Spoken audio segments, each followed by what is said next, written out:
नमस्कार प्रेक्षकांनो. कमळी या मालिकेच्या आजच्या भागामध्ये आपण जबरदस्त आणि धमाकेदार ट्विस्ट पाहणार आहोत.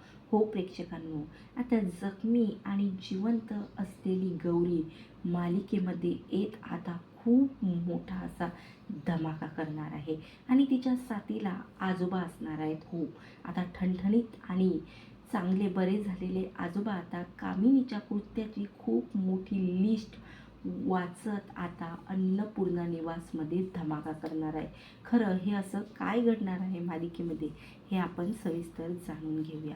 इकडे मात्र आता काही लोकांनी ज्या दिवशी आता इकडे गौरीला गोळी लागलेली असते, त्या गोळीतून काही लोकांनी तिला आयुर्वेदिक औषध देऊन बरं केलेलं असतं. अख्ख्या 8 दिवसांनी आता इकडे गौरी शुद्धीवर आलेली असते आणि शुद्धीवर येताना एकच नाव घेते, ती म्हणजे कमळी. कमळी कमळी. तेव्हा आता तिच्या बाजूलाच बसलेली एक बाई असते. ती बाई बोलते की हे बघा ताई, तुम्ही आता ठीक आहात आणि तुमची जी काही मुलीचं नाव तुम्ही घेत आहात ती कुठं आहे ते आम्हाला माहिती नाही, कारण त्या दिवशी तुम्ही आम्हाला एकट्याच बेशुद्ध अवस्थेत सापडल्या आणि त्यानंतर आम्ही तुम्हाला इथं घेऊन आलो. अख्ख्या 8 दिवसांनी तुम्ही शुद्धीवर आलेले आहात. तेव्हा आता गौरी लगेच एकच विचार करते की नाही, काहीही झालं तरी तिला आता मुंबईला जावं लागणार, कारण कमळीकडे गेली आणि त्या रागिणीला कामिनीला माहिती पडलं तर पुन्हा कमळीच्या जीवाला धोका असणार आहे असं तिच्या मनात भीती असते. म्हणून तिने आता ठरवलेलं आहे की नाही, काहीही झालं तरी तिला आता मुंबईला जावंच लागणार. आता इकडे जिवंत आणि जखमी अवस्थेत ती गौरी आता मुंबईला जाते. आता काय करावं, कुठं जावं, कुणाची मदत घ्यावी तिला काहीही कळत नाही.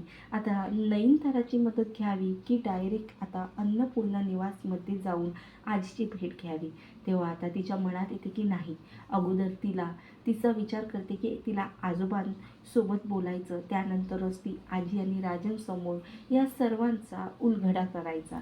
तेव्हा आता लपून छपून ती कशी बशी, तिला तर माहितीच असतं की अन्नपूर्णा निवासमध्ये कोण कुठं असतं, काय करतं, कोणाची रूम कधी आहे, कारण ती खूप खूप वेळा त्या अन्नपूर्णा निवासमध्ये स्वतःचा चेहरा झाकून गेलेली असते. म्हणून आता ती लगेच जाते सरळ आजोबांच्या रूममध्ये.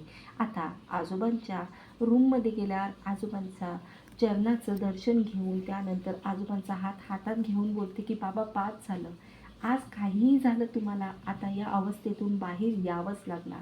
बस झालं बाबा आता. त्यावर आता तिने ज्या लोकांनी तिला वाचवलेलं असतं त्याच लोकांकडून एक आयुर्वेदिक औषधी आणलेली असते, ती आता त्या आजोबांना देते आणि बोलते की बाबा, बस झालं, तुम्ही स्वतः या जे काही तुमची तब्येत बरोबर नाही या तब्येतीतून बाहेर पडू शकता. माझ्यासाठी नाही तर माझ्या कमळीसाठी, तुमच्या नातीसाठी तुम्हाला या अवस्थेतून बाहेर यावंच लागणार. तेव्हा आता त्या आयुर्वेदिक औषधीचा खूप मोठा असर होऊन आता आजोबा चक्क बोलायला लागतात की गौरी, मी समजू शकतो तुझी भावना की तुझ्या मुलीच्या जीवाला धोका आहे, पण आता बस झालं. त्या कामिनीचं जे काही कृत्य आहे ते आपल्याला बंद करायचंच आहे. पण त्यावर आता गौरी रडतच बोलते की बाबा, तुम्ही किती दिवसानं बोलायला लागला, खरंच माझा आनंद आज गगनात मावेना होतो. त्यावर आजोबा बोलतात की हे बघ बाळा गौरी, आजपर्यंत तू आणि मी खूप काही सहन केलं आहे त्या कामिनीमुळे आणि या घरामुळे. आता नाही, आता तू स्वतः रणरागिणी बन आणि या कामिनीला सडेतोड उत्तर दे, नाहीतर ती एक दिवस तुझ्या मुलीपर्यंत पोचणार बाळा आणि आपण काहीही करू शकणार नाही. आजपर्यंत फक्त कमळीला वाचवण्यासाठी आपण हे सर्व काही केलं, गप्प बसलेलो आहो, पण आता बस झालं.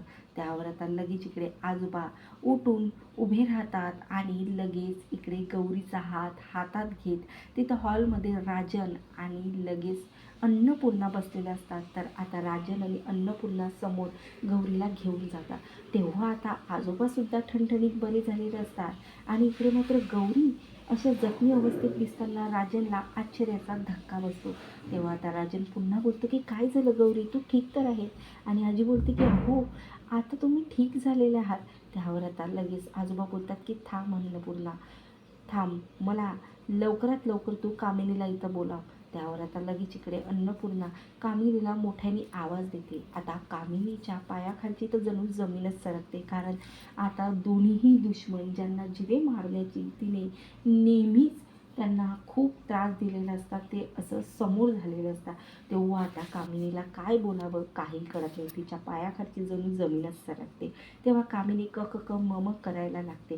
तेव्हा आजोबा आता गौरीचा हात हातात घेत बोलतात की फक्त हिला मारण्यासाठी जो काही तू आजपर्यंत कट रचलेला आहे ना कामिनी, त्याच कर्माची फळं देण्यासाठी हा सदानंद आलेला आहे. आज देवी आईने याला ठणठणीत बरं केलेलं आहे, कारण की फक्त या गौरीची या रक्षणासाठी. तेव्हा आता आजोबा जबरदस्त अशी कामिनीच्या कानाखाली मारतात आणि आता रागिणीचे सुद्धा कामिनीच्या आणि रागिणीच्या सुद्धा जबरदस्त कानाखाली मारतात. आता अशी कानाखाली मारल्यावरती गौरी जखमी आणि जिवंत गौरी आता लगेच कामिनीच्या कानाखाली मारत तिच्या गळ्यापाशी हात नीट बोलते की बाद झालं. अगं तू आजपर्यंत एका बायकोचा क्रोध कमी बघितला, पण आज तुला आईचा क्रोध बघायचा आहे. तू माझ्या लेकीला मारण्याचा प्रयत्न केला का, फक्त या काही पैशासाठी? त्यावर आता आजोबा राजन आणि इकडे अन्नपूर्णासमोर जे काही कशाप्रकारे मारलेलं आहे, आजोबांचा कशाप्रकारे ॲक्सिडेंट केलेला आहे आणि त्या दिवशी जो काही आजोबाचा घराच्या बाहेर जाऊन जीवे मारण्याचा प्रयत्न केलेला आहे, तो फक्त कामिनीने केलेला आहे. अशा प्रकारे कामिनीच्या सर्व कृत्याची लिस्ट आता गौरीने आणि आजोबाने राजन आणि अन्नपूर्णासमोर वाचलेली आहे. तेव्हा आता अशा प्रकारे आजीसुद्धा जबरदस्त कानाखाली आता कामिनीच्या मारते आणि बोलते की राजन, पोलिसांना खबर कर की हा खूप मोठा जीव घेणा गुन्हेगार आमच्या घरात आहे. त्यावर आता राजन लगेच पोलिसांना बोलावते आणि अशा प्रकारे आजोबा आता स्वतःच्या बहिणीच्याच कानाखाली मारत आता पोलिसांच्या ताब्यात तिला देतं. तर हे सर्व बघत असते अनिका आणि रागिनी, पण त्यांचा एक शब्दही बोलण्याची हिंमत आता होत नसते. तेव्हा अशा प्रकारे जिवंत आणि जखमी गौरीने खूप मोठी शूर बनत आजोबांना ठणठणीत बरं करत आता पुन्हा अन्नपूर्णा निवासमध्ये आनंदाचा क्षण आणण्याचा प्रयत्न केलेला आहे. तर आता जेव्हा स्वतः गौरी आजीला सांगणार की कमळीच तुमची नात आहे, तेव्हा मात्र खूप दिवसांनी या अन्नपूर्णा निवासमध्ये काही आनंदाचा क्षण येणार आहे. तर हो प्रेक्षकांनो, अशा प्रकारे कमळी मालिकेचे जबरदस्त ट्विस्ट बघण्यासाठी माझ्या चॅनलवर नवीन असाल तर नक्की सबस्क्राईब करा. धन्यवाद. जय गजानन माऊली.